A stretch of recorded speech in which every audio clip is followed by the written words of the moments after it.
Saudara, Bank Indonesia kembali memangkas suku bunga acuan atau BI Rate pada September 2025 sebesar 25 basis poin menjadi 4,75%. Keputusan ini diambil untuk mendorong pertumbuhan ekonomi dengan tetap menjaga rendahnya perakiraan inflasi dan stabilitas nilai tukar rupiah.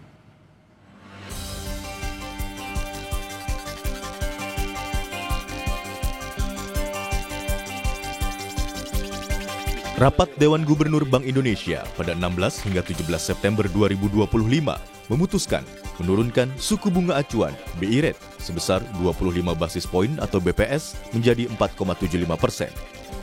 Tak hanya BI Rate, BI juga memangkas suku bunga Deposit Facility sebesar 50 BPS menjadi 3,75% dan Lending Facility turun 25 BPS menjadi 5,50%.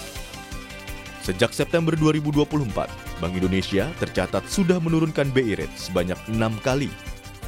Dewan Gubernur Bank Indonesia pada 16 dan 17 September 2025 memutuskan untuk menurunkan BI Rate sebesar 25 basis point menjadi 4,75%, suku bunga Deposit Facility turun sebesar 50 basis point menjadi 3,75% dan suku bunga Lending Facility turun sebesar 25 basis point menjadi 5,50%.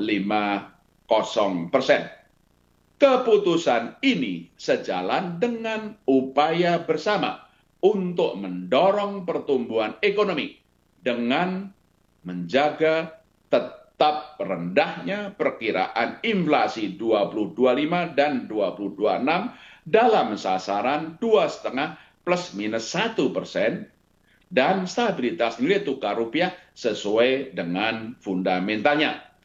Kedepan, Bank Indonesia akan terus mencermati prospek pertumbuhan ekonomi dan inflasi dalam memanfaatkan ruang penurunan suku bunga BI Rate dengan mempertimbangkan stabilitas nilai tukar rupiah.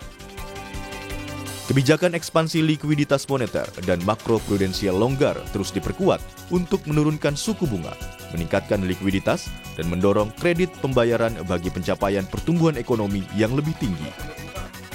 Kebijakan sistem pembayaran tetap diarahkan untuk turut mendorong pertumbuhan ekonomi melalui perluasan akseptasi pembayaran digital, penguatan struktur industri sistem pembayaran, dan penguatan daya tahan infrastruktur sistem pembayaran. Langkah-langkah bauran kebijakan Indonesia yang ditempuh sebagai berikut. Penguatan strategi operasi moneter pro-market guna makin memperkuat efektivitas transmisi penurunan suku bunga.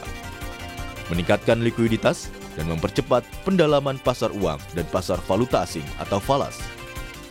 Penguatan strategi stabilisasi nilai tukar rupiah yang sesuai dengan fundamental melalui intervensi, baik melalui transaksi spot dan domestic non-deliverable forward atau DNDF di pasar domestik maupun transaksi non-deliverable forward atau NDF di pasar luar negeri. Penguatan publikasi asesmen transparansi suku bunga dasar kredit atau SBDK dengan pendalaman pada suku bunga kredit berdasarkan sektor prioritas yang menjadi cakupan kebijakan insentif likuiditas makroprudensial atau KLM. Peningkatan akseptasi digital melalui penguatan implementasi kerjasama KRIS antar negara dan KRIS tanpa pindai.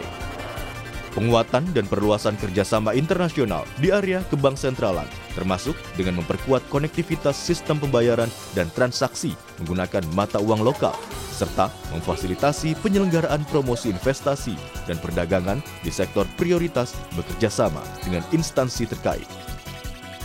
Bank Indonesia juga terus memperkuat sinergi kebijakan dengan pemerintah untuk menjaga stabilitas dan mendorong pertumbuhan ekonomi sejalan dengan program Astacita pemerintah. Selain itu, Bank Indonesia terus mempererat sinergi kebijakan dengan Komite Stabilitas Sistem Keuangan atau KSSK untuk menjaga stabilitas sistem keuangan. Tim Liputan, Kompas TV.